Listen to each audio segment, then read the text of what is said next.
Is your Discord mic not working on Windows 11? Yeah, don't worry, this is a common issue, and in this full guide, I'll walk you through the exact fixes step by step.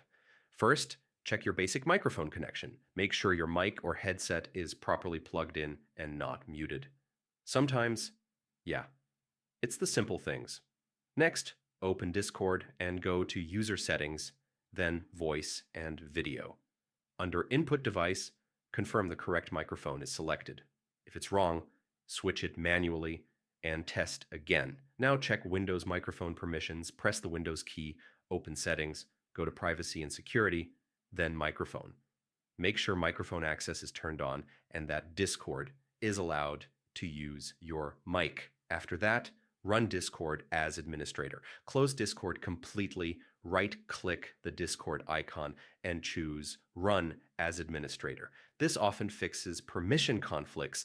If the mic still isn't working, update your audio drivers.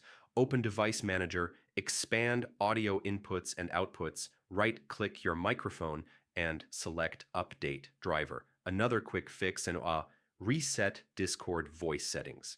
Inside Voice and Video Settings, scroll down and click Reset Voice Settings, then Confirm.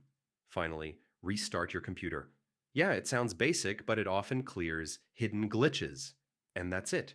One of these fixes should get your Discord microphone working again on Windows 11. If this helped you, don't forget to like the video and subscribe for more quick tech fixes.